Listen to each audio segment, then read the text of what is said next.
There are few fears more primal, more deeply embedded in the human psyche than the terror of waking up beneath the earth, sealed inside a coffin with nothing but darkness and the weight of the world pressing down upon you. Tonight, we're going to explore the true stories of people who experienced this nightmare firsthand and somehow lived to tell the tale.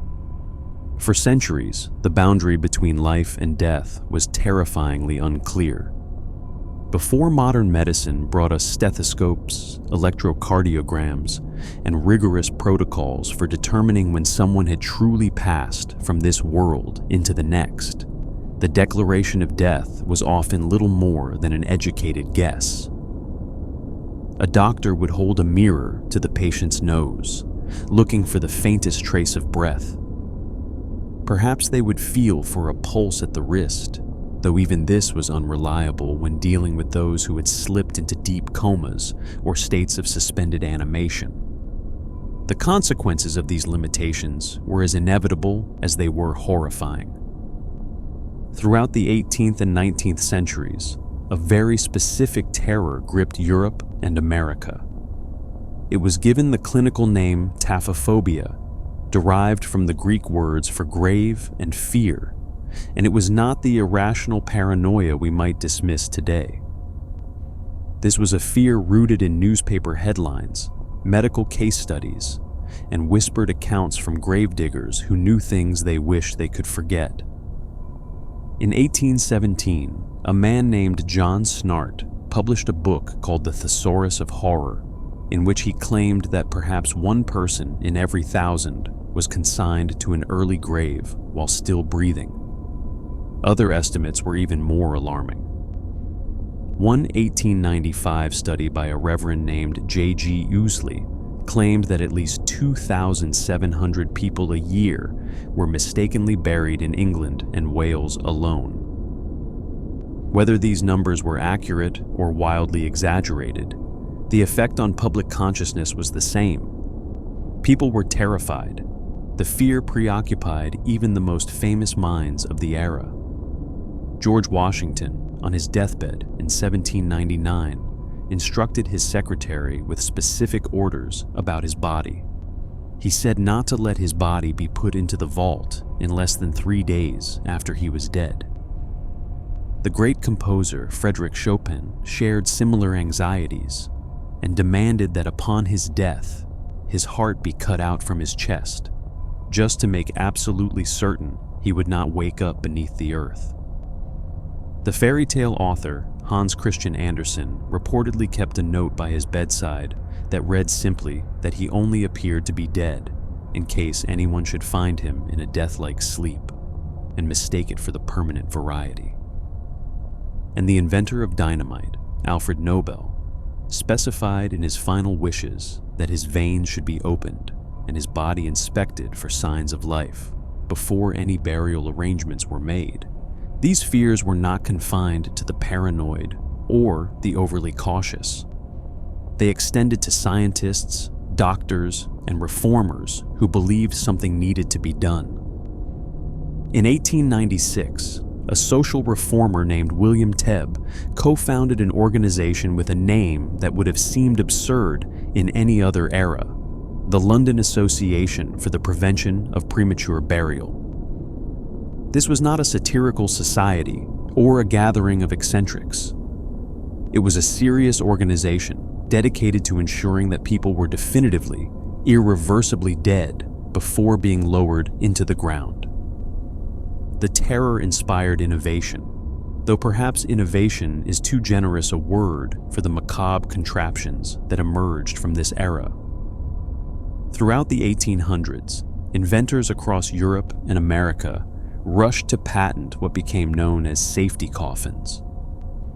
These were elaborate devices designed to give the prematurely buried a fighting chance at survival, or at the very least, a means of alerting those above ground to their predicament. The designs varied wildly, from the practical to the absurd. Some featured tubes that extended from the coffin to the surface, allowing fresh air to flow to the occupant and providing a channel through which cries for help might travel. Others incorporated bells or flags that could be activated from inside the casket, signaling to any passerby that something was very wrong beneath their feet. A German priest named P.G. Pessler allegedly suggested in 1798 that all coffins should have a tube inserted from which a cord would run to the church bells. If an individual had been buried alive, they could draw attention to themselves by setting the bells ringing. One of the most famous of these devices was invented by Franz Vester of Newark, New Jersey, who filed a patent in 1868 for what he called an improved burial case. The design included a square tube extending from the coffin through the earth to the surface, with a ladder inside for the occupant to climb should they awaken. For those too weak to make the ascent, a cord was placed in the hand of the person laid in the coffin, attached to a bell on the surface. If they stirred, they could ring for assistance. Vester was so confident in his invention that he gave public demonstrations, allowing himself to be buried under 4 feet of dirt and emerging an hour later to the applause of crowds. Yet despite the ingenuity, despite the fear, despite the patents that numbered in the dozens, there is no documented case of anyone ever being saved by a safety coffin. The devices were plagued by design flaws. The natural movements of decomposition could trigger false alarms, causing bells to ring in empty graveyards. The tubes, intended to carry air and sound, often became clogged with dirt or filled with rainwater. And perhaps most importantly, the rise of embalming in the late 19th and early 20th centuries rendered the entire concept moot. No one survives having their blood replaced with chemical preservatives. But before embalming became widespread, before the safety coffins proved useless, and even after, when mistakes still happened, there were those who found themselves in the nightmare scenario and somehow clawed their way back to the world of the living. Their stories stretch across centuries and continents, from the villages of Ireland to the forests of Siberia, and each one serves as a reminder of how thin the line between life and death can truly be. On the first day of September in 1937, a 19-year-old Frenchman named Angelo Hayes climbed onto his motorcycle in the small village of Saint-Quentin-de-Chalais in the southwestern region of France. Angelo was young, reckless in the way that young men often are, and perhaps he was going too fast when he lost control of the machine. What happened next would change the trajectory of his life in ways he could never have imagined. The motorcycle skidded out of control, and Angelo was thrown from the seat, his body hurtling through the air before his head collided with a brick wall. The impact was devastating. When help arrived, they found Angelo sprawled on the ground, his face so badly disfigured from the collision that he was barely recognizable. The first responders searched for signs of life, but they found none. No breath fogged the mirror held to his lips. No pulse flickered beneath his battered skin. Angelo Hayes was declared dead. His parents were not permitted to view the body.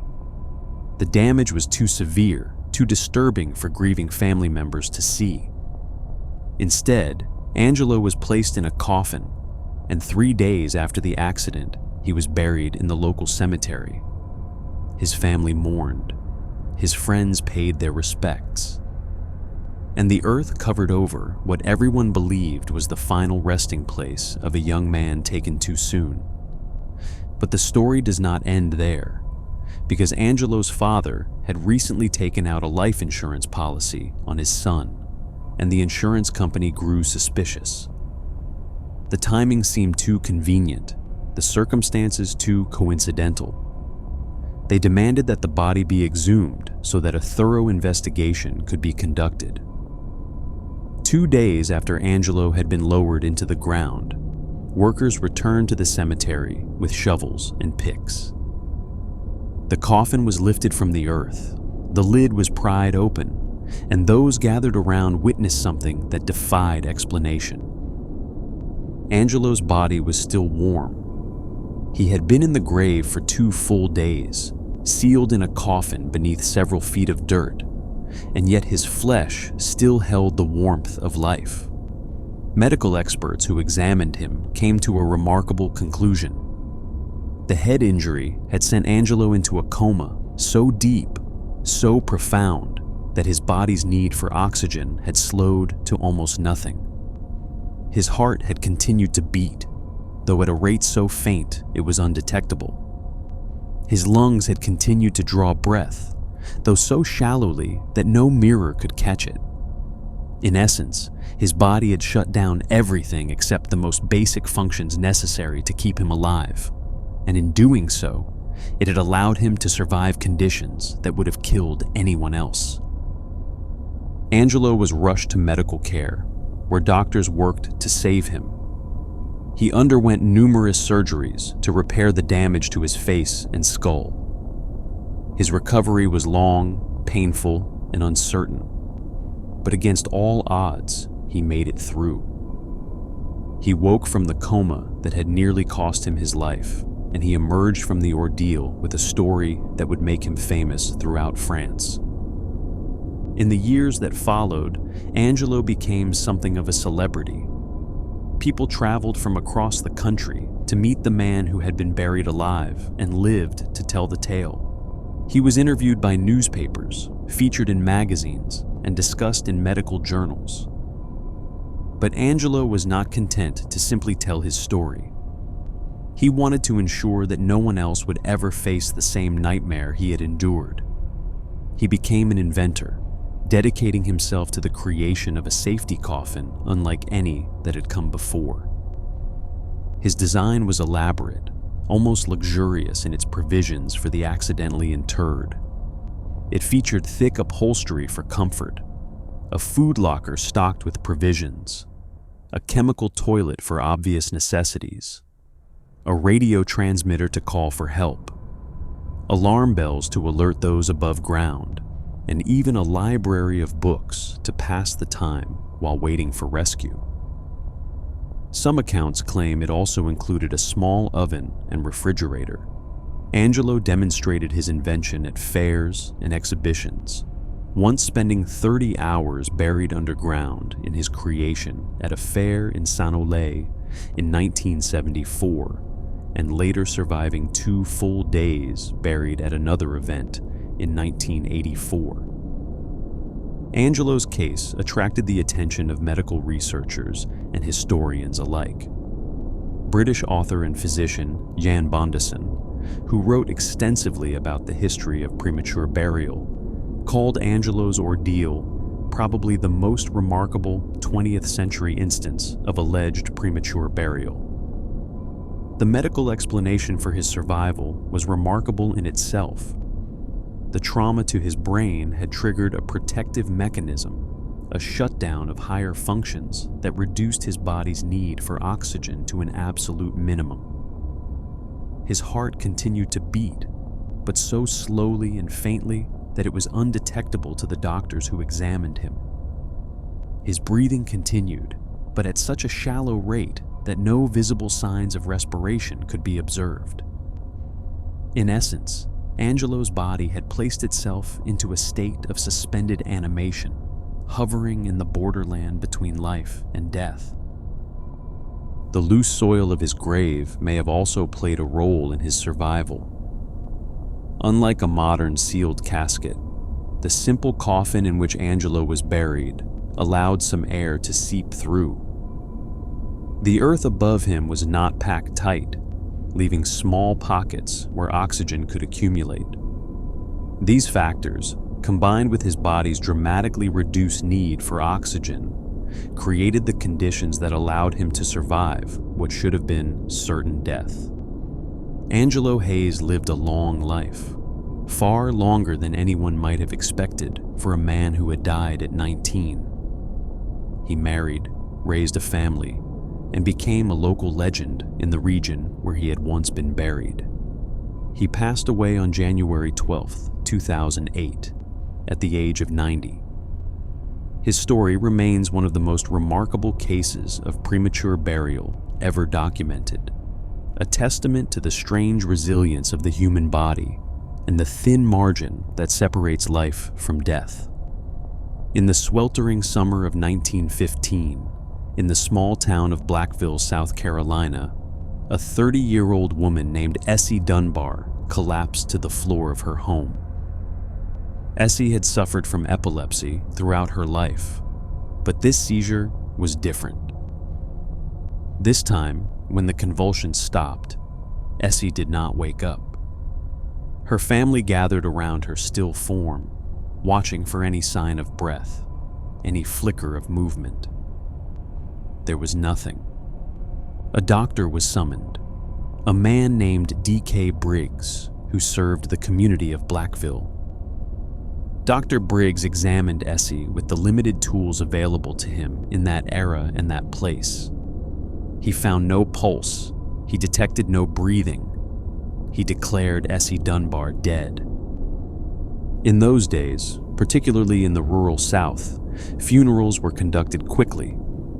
There was no embalming, no refrigeration, no way to preserve a body against the ravages of the summer heat. The longer a corpse remained above ground, the more quickly it would begin to decay, and so families moved with haste to lay their loved ones to rest before nature could add further indignity to their grief. Essie's family arranged for her funeral to take place the following morning at 11 o'clock. They chose this time deliberately, hoping it would allow Essie's sister, who lived in a neighboring town, enough time to travel to the service and say her final goodbye. Essie was dressed in her burial clothes, placed in a simple wooden coffin, and carried to the church, where 3 preachers took turns conducting the service. The ceremony stretched on longer than most, as each minister offered his own words of comfort and remembrance. But as the service drew to a close and the pallbearers prepared to carry the coffin to the cemetery, Essie's sister had still not arrived. The family faced a difficult choice. They could wait longer, risking the body's decomposition in the summer heat, or they could proceed with the burial and hope the sister would understand. They chose to proceed. Essie's coffin was lowered into a grave 6 feet deep, and the grave diggers began shoveling dirt onto the wooden lid. It was only minutes later that Essie's sister finally arrived, breathless and distressed. She had missed the service, missed her chance to see her sister one final time, and the grief of it was unbearable. She begged the ministers and the gravediggers to dig up the coffin, to open it so she could look upon Essie's face one last time. They hesitated. It was an unusual request, perhaps even improper, but the sisters' anguish was real, and eventually they relented. The shovels bit into the fresh earth once more, and the coffin was lifted back to the surface. What happened next has been told and retold for more than a century, passing from witness to newspaper to book to legend. The coffin lid was unscrewed and pried open, and the mourners gathered around, expecting to see the still, peaceful face of death. Instead, they saw Essie Dunbar looking back at them. Her eyes were open. She was smiling. The reaction was immediate and chaotic. According to the accounts that have survived, the 3 preachers fell backward into the open grave, scrambling over each other in their terror and confusion. One reportedly suffered 3 broken ribs in the melee, trampled by his fellow ministers in their desperate attempts to escape. The mourners scattered, many of them fleeing the cemetery entirely, convinced they were witnessing something supernatural. Essie Dunbar, the woman they had just buried, was alive. For Essie, the ordeal was only beginning in a different way. She had survived the grave, but she now had to survive the aftermath. The people of Blackville did not greet her resurrection with the joy one might expect. Instead, many viewed her with suspicion and fear. The word spread through the community that Essie was not truly alive, that she had become something else, something unnatural. Some called her a ghost. Others whispered that she was a zombie, returned from death through dark means. For 4 years, according to some accounts, the residents of the area regarded her with deep mistrust. But Essie persevered. She returned to her quiet life, picking cotton to earn money, receiving a monthly welfare check, and making friends with those willing to look past the extraordinary circumstances of her survival. In 1955, a newspaper article in the Augusta Chronicle brought her story to wider attention. The article was written on the occasion of the death of Dr. Briggs, the very doctor who had incorrectly declared her dead 40 years earlier. Essie had outlived the man who had signed her death certificate, and she was still picking cotton in the fields of Blackville while his obituary ran in the local papers. A doctor who knew the story, Dr. O.D. Hammond, told reporters that Essie had many friends in the community and that she continued to live a productive life despite everything she had endured.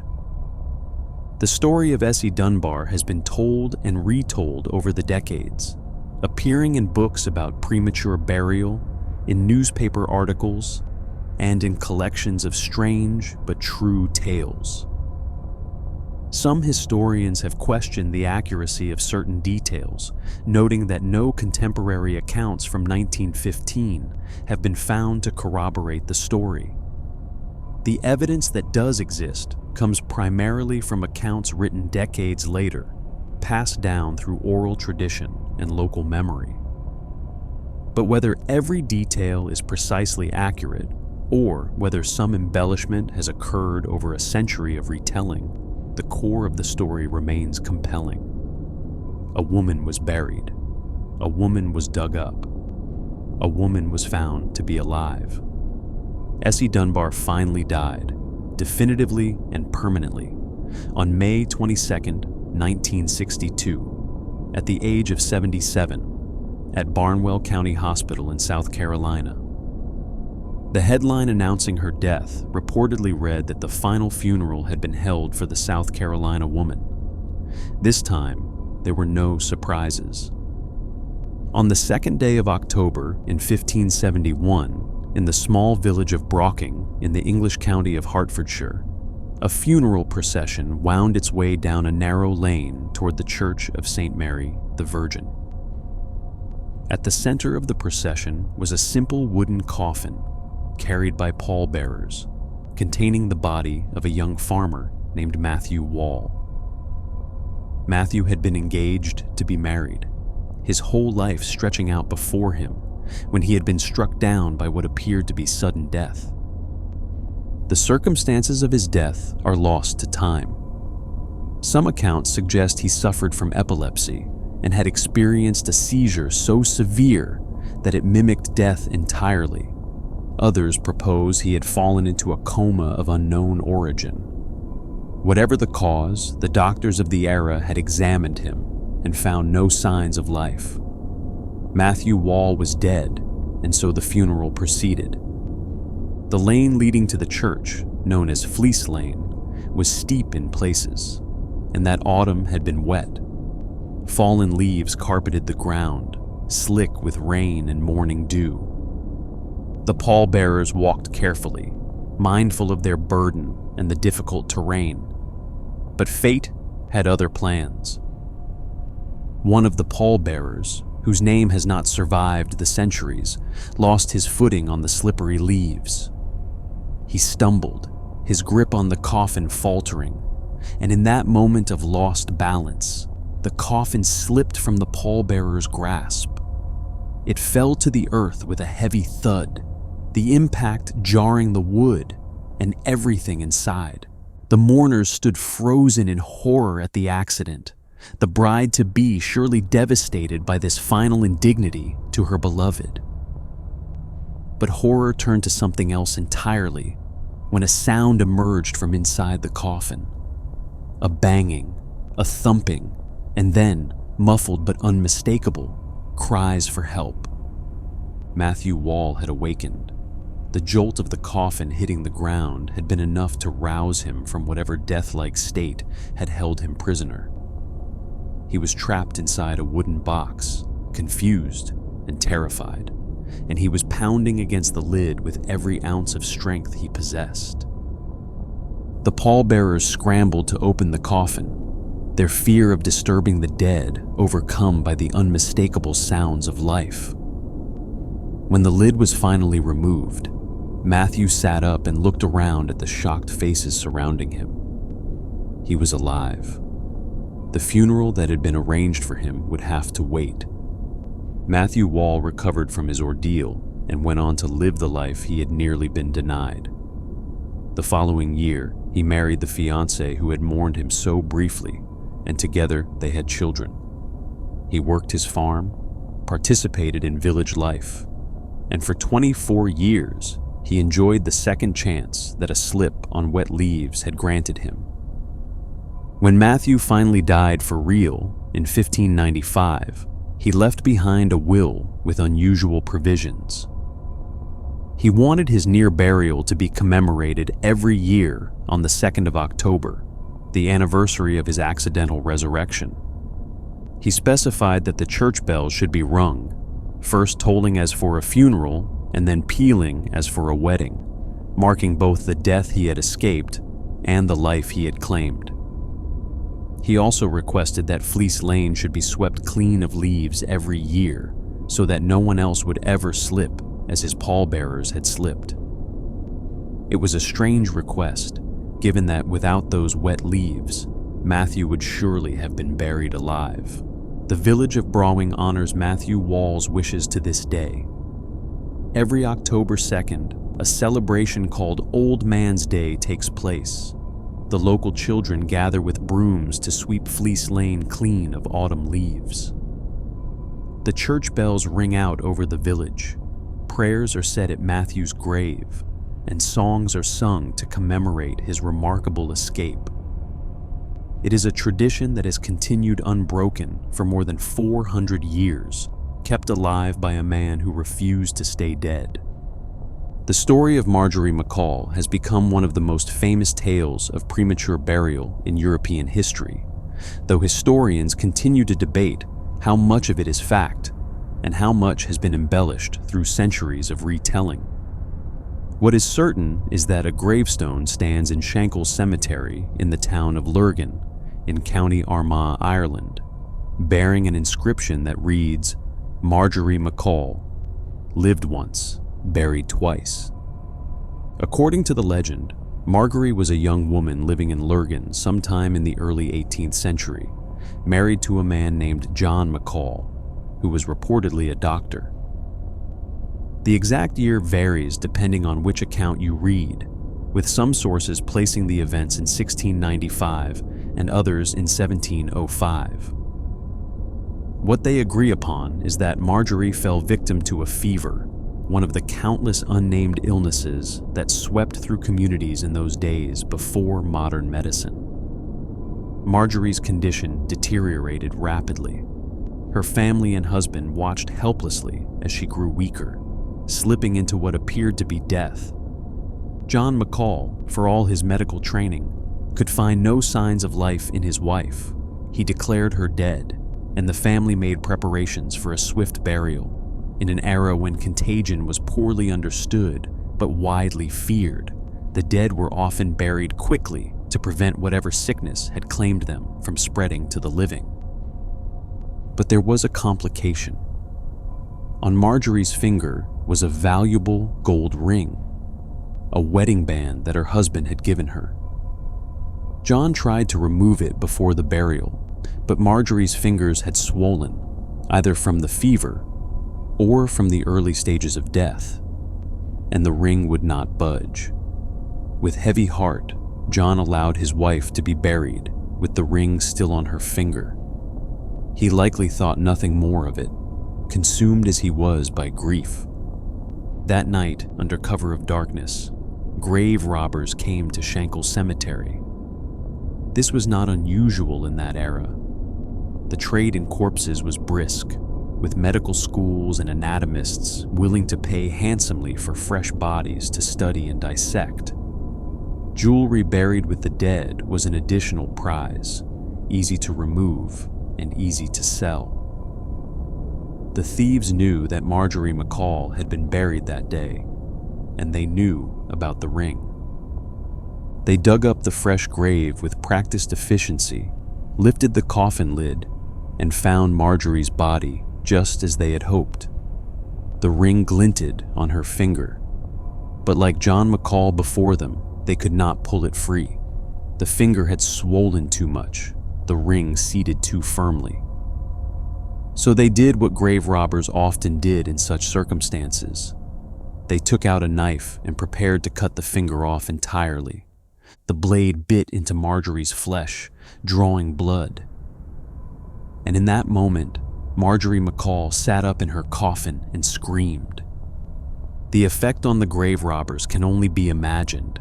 Some versions of the story claim that one or more of them died on the spot from the shock. Others say they simply fled into the night, never to be seen again. Their careers as body snatchers decisively ended. What is agreed upon is that Margorie found herself alone in the cemetery, bleeding from the wound on her finger, dressed in her burial shroud, but unmistakably alive. She climbed out of the grave and made her way home through the dark streets of Lurgan. According to the most popular version of the tale, her husband John was at home with their children when he heard a knock at the door. Still deep in mourning, he reportedly said to the children that if their mother were still alive, he would swear that was her knock. He opened the door and found Margorie standing before him, pale as death, wrapped in grave clothes, her finger dripping blood. Different versions of the story offer different outcomes for John. Some say he fainted dead away. Others claim he died of shock on the spot, his heart unable to withstand the sight of his resurrected wife. The irony, if true, would be profound. The woman who had been buried alive survived, while the man who buried her did not survive her return. Margorie herself, according to the legend, recovered from her ordeal and went on to live many more years. Some accounts say she remarried, had more children, and became something of a local celebrity, known throughout the region as the Lady with the Ring. When she finally died, she was buried again in Shankle Cemetery, in the same spot from which she had once emerged. This time, there was no resurrection. Whether the story of Margorie McCall is entirely true, partially true, or a folktale that has attached itself to a real gravestone over the centuries, it reflects the very real fears of its era. The fear of being buried alive, the fear of being robbed after death, the fear that the boundary between life and death was more permeable than anyone wanted to believe. In the middle of the 19th century, Ireland was gripped by one of the greatest catastrophes in its long and troubled history. The Great Famine, known in Irish as An Gorta Mór, began in 1845 when a blight destroyed the potato crop on which millions of Irish people depended for survival. Over the next several years, approximately 1 million people died from starvation and disease, while another million fled the country entirely, seeking survival in America, England, Canada, and beyond. The scale of death during the famine years was almost incomprehensible. Entire villages were wiped out. Families died together in their cottages, their bodies sometimes remaining undiscovered for weeks. And for those who survived long enough to bury their dead, the task was overwhelming. There were not enough coffins, not enough grave diggers, not enough healthy people left to perform the rituals of mourning that had once been central to Irish life. In this chaos, mistakes were inevitable. The dying often looked like the dead. People weakened by starvation slipped into states of unconsciousness that could easily be mistaken for death. And with so many bodies to bury and so few resources to do it, there was little time for careful examination. Mass graves became common, with bodies piled together without ceremony, covered over with whatever earth could be spared. It was in this context that a 3-year-old boy named Tom Guerin found himself in a nightmare that would shape the rest of his life. Tom was a native of Skibbereen, a town in County Cork that became one of the epicenters of the famine's devastation. The images that emerged from Skibbereen during those years shocked the world. Emaciated bodies lying in the streets, families too weak to bury their own dead, children with the swollen bellies of advanced malnutrition. Tom Guerin was one of these children. Born at the beginning of the famine, he had known nothing but hunger and hardship in his short life. When he collapsed and showed no signs of life, those who found him had no reason to doubt that death had claimed another victim. There were so many deaths. Why should this one be any different? Tom's body was taken to Abbeystrury graveyard near Skibbereen, where mass graves had been dug to accommodate the overwhelming number of dead. The exact details of what happened next vary depending on the source. Some accounts say Tom was buried for 2 full days before the mistake was discovered, possibly when more bodies were being added to the same pit. Others suggest the error was caught during the burial itself, when a gravedigger's spade accidentally struck the boy's legs. What is agreed upon is that Tom Guerin cried out.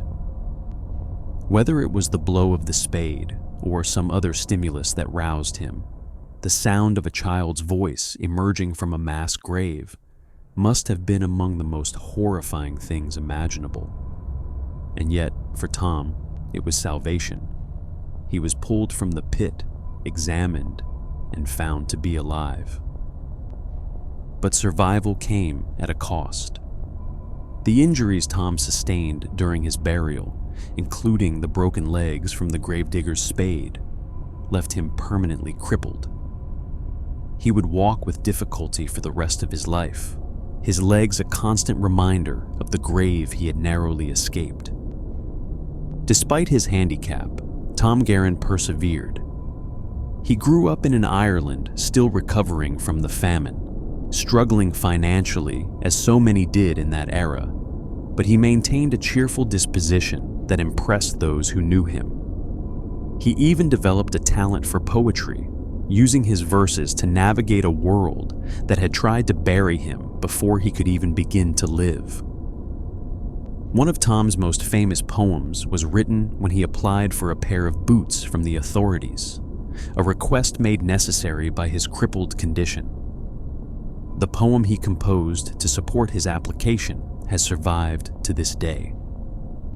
In it, he wrote that he had risen from the dead in the year 1848, when a grave at the Abbey had nearly been his fate. Since then, he had done his best to survive, though one shoe pointed eastward and the other pointed west. He asked only for a pair of brogues, promising to vanish again into air if his request was granted. The application was successful. Tom got his boots. Tom Guerin died in 1910 at the age of 65, an impressive lifespan for a man who had endured such a traumatic beginning. His story became part of the folklore of Skibbereen, one of countless tales of horror and survival from those terrible years. In 1993, in the township of Sebokeng, south of Johannesburg, South Africa, a 24-year-old man named Sipho William Mdletshe was driving with his fiancée when their car was involved in a terrible accident. The collision was severe, and when emergency responders arrived at the scene, they found Sipho's fiancée injured but alive. Sipho himself was a different story. His injuries appeared catastrophic, the kind of trauma from which no one survives. The first responders searched for vital signs and found none. Sipho William Mdletshe was declared dead at the scene. His body was transported not to a hospital, but directly to a mortuary in Johannesburg. There was no reason to take a dead man for treatment he could not receive. Sipho was placed in one of the cold metal cabinets that morgues use to store bodies awaiting burial or autopsy. The drawer was closed. The paperwork was filed. And Sipho's fiancée began the process of mourning the man she had planned to marry. For 48 hours, Sipho remained in that drawer. The cold of the cabinet surrounded him. The darkness was absolute, and slowly, impossibly, Sipho William Mdletshe began to regain consciousness. The experience of waking up in a morgue drawer defies description. The confusion would be overwhelming, the disorientation absolute. Where am I? Why is it so cold? Why can I not move? Why is it so dark? And then, gradually, the horrifying realization of what must have happened. I am in a morgue. They think I am dead. Sipho did the only thing he could do. He began to scream. He beat against the metal walls of the cabinet with his fists, making as much noise as possible, praying that someone would hear him. In a building full of the dead, his voice was a shocking intrusion, a sound that should not have been possible. The workers at the mortuary heard the commotion. At first, they must have thought it was impossible, a trick of acoustics perhaps, or their own imaginations playing cruel jokes. But the screaming continued, and the banging grew more insistent. Finally, they traced the sound to Sipho's cabinet. They pulled it open. And there was Sipho William Mdletshe, very much alive, staring up at them from the cold metal bed where corpses were supposed to lie still. Sipho was freed from the morgue and returned to the world of the living. His injuries from the accident required treatment, but he was alive, which was more than anyone had expected. His story made headlines around the world, another entry in the long catalog of people who had been mistaken for dead and lived to tell about it. But there was one more twist to Sipho's ordeal. When he went to reunite with his fiancée, the woman he loved, the woman for whom he had survived, he was met not with joy, but with terror. His fiancée had spent 2 days mourning his death. She had accepted that he was gone, and now here he was, standing at her door, risen from the morgue like something out of a horror film. She could not accept it. According to the accounts that emerged, Sipho's fiancée believed that he was no longer the man she had known. She believed he had become something else, perhaps a zombie, perhaps a spirit wearing her fiancé's face. She refused to let him back into her life. The man who had survived the accident, survived the morgue, survived 48 hours in a metal drawer in the company of corpses, could not survive the fear his resurrection had inspired in the woman he loved. In May of 2015, a woman named Natalia Pasternak set out into the forests near Tinda, a city in the Amur region of eastern Russia, just north of the Chinese border. Natalia was 55 years old, a mother of 3, and she worked as a postal worker in the community. The forests around Tinda were rich with birch trees, and Natalia had gone into the woods with her friend, an 80-year-old woman named Valentina Gorodetskaya, to collect birch sap. It was a peaceful errand, the kind of thing people in the region had done for generations. They brought a dog with them, a small animal that could provide some measure of warning if anything went wrong. In the forests of eastern Russia, things can go wrong very quickly. The dog began barking, the sudden urgent sound of alarm that animals make when they sense danger their human companions cannot see. Natalia and Valentina looked up from their work and saw what had triggered the dog's warning. A bear.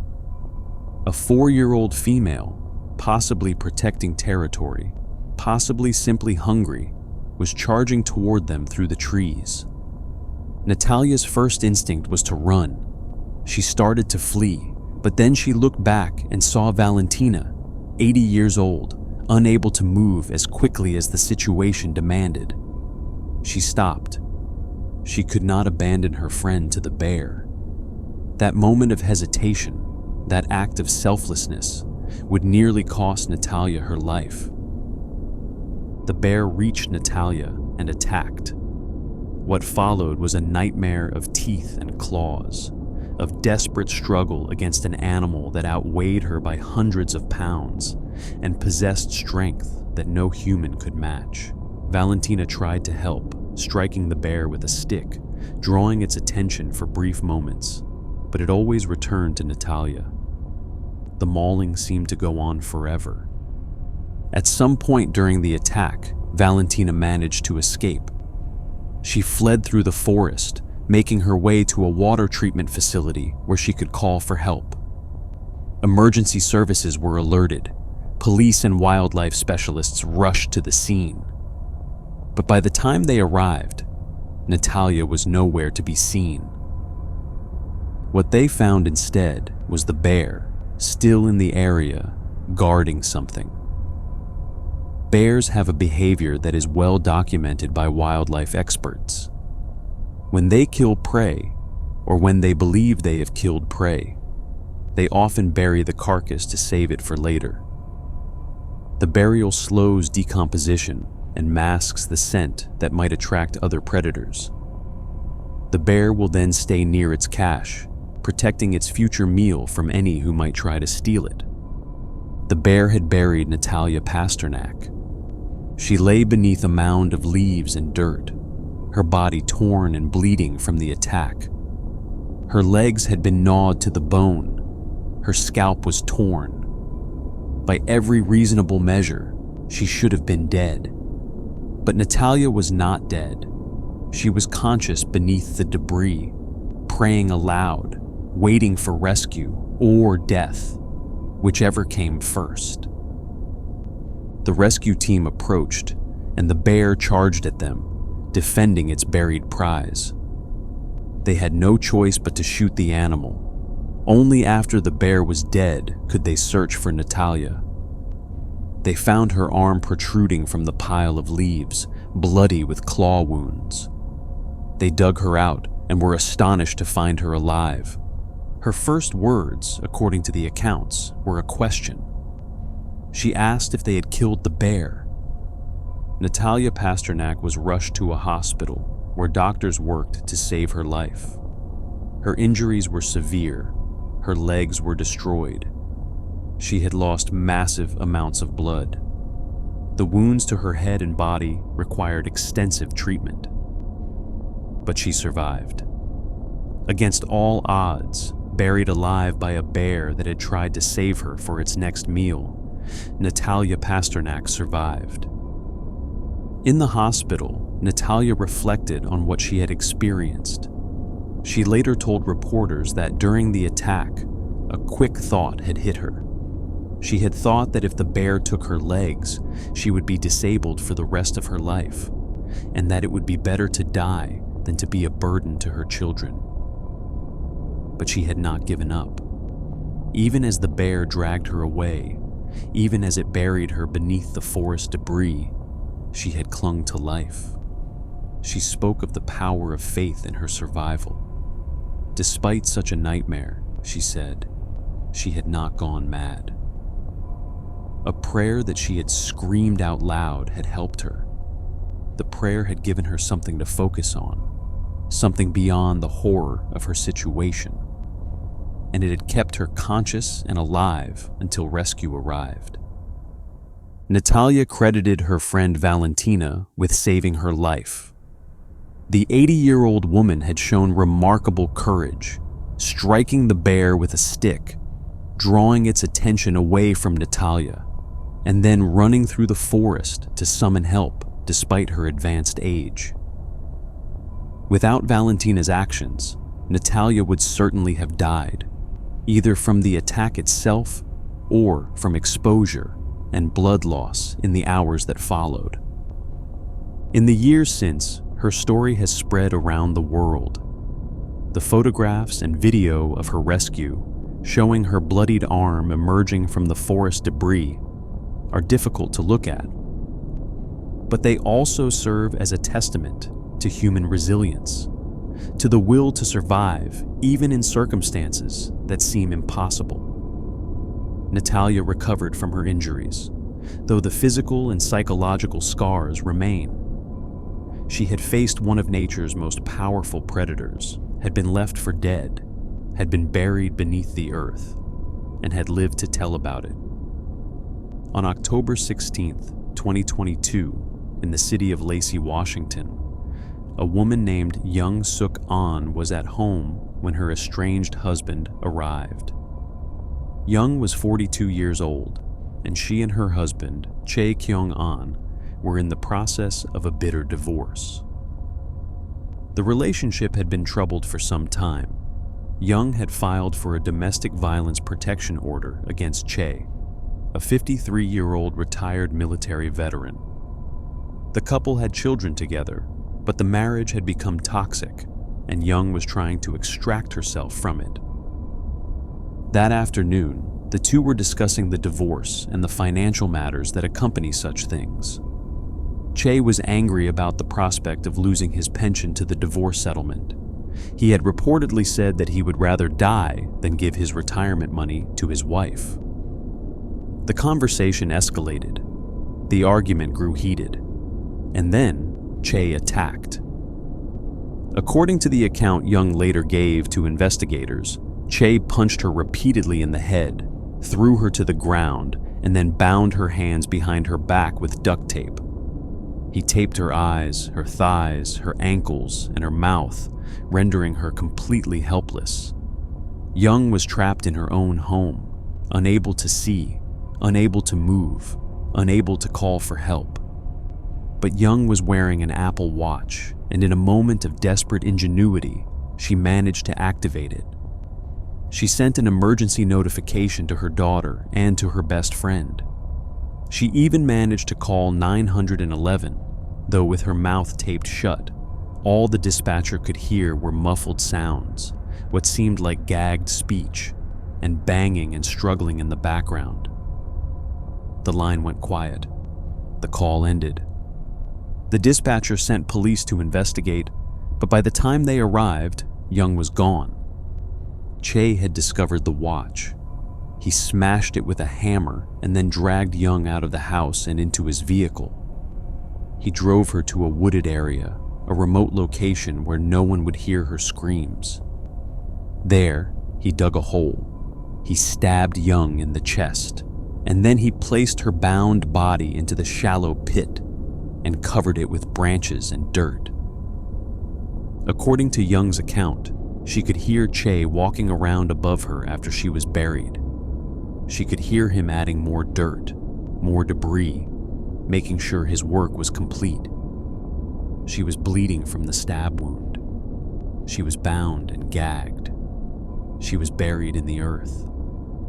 By every reasonable measure, she should have died. But Young Suk An refused to die. As she lay in that shallow grave, she began working to free herself. She wiggled her nose in the dirt, creating small pockets of airspace that allowed her to breathe. She worked at the duct tape binding her wrists, slowly, painstakingly loosening it enough to slip free. And when night fell and she believed Chae was gone, she dug her way out of the grave. She emerged from the earth, bleeding, bruised, covered in dirt, but alive. She began walking through the woods, disoriented and terrified, not knowing where she was or where safety might be found. For 30 minutes she walked, until finally she found a house. She pounded on the door in the early morning hours, just before 1 o'clock, screaming that her husband was trying to kill her. The resident who answered the door found a woman who looked like she had crawled out of a grave, because she had. Duct tape still hung around her neck, her lower face, and her ankles. Her legs, arms, and head were covered in extensive bruising. Dirt clung to her clothing and her hair. The police were called immediately. Young Suk-an was taken to a hospital where she was treated for her injuries, including the stab wound to her chest. She told investigators everything that had happened, and within hours, police had located and arrested Chae Kyung-an.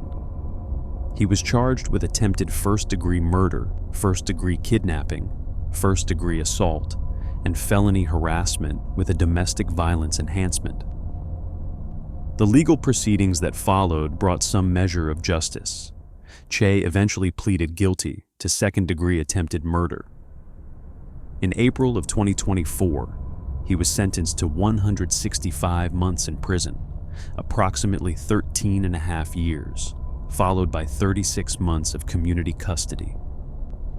In court, he admitted to what he had done.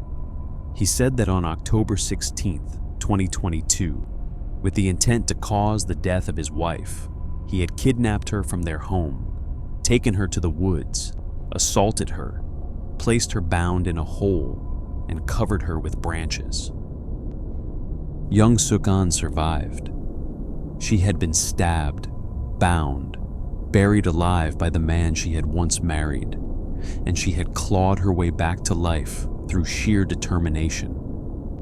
Her statement to the court reflected the lasting impact of what she had endured. She said that after that day, her life and her children's lives had been crushed. She said she would have to live with emotional trauma and health issues for the rest of her life.